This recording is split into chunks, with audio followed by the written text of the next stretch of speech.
Jamani, Bwana Yesu asifiwe. Habarini za wakati huu tena, na wasalimu kwa jina la Yesu Kristo aliye Bwana na Mwokozi wetu na mkombozi wetu. Bwana awabariki sana.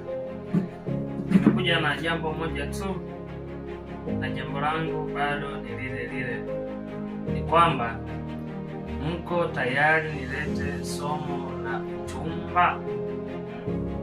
Na kama uko tayari, basi andika kwamba niko tayari, au andika leta, kwamba nijue wangapi wako tayari kwa ajili ya hilo somo. Na hakika ninapokuwa naleta, ili liwe na watazamaji wengi.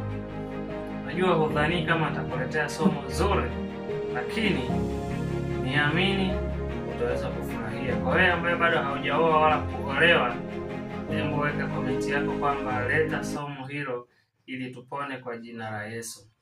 Niwadokezee tu kidogo, niwaonjeshe kautamu. Kichwa cha somo kinasema ushauri juu ya kutafuta mchumba.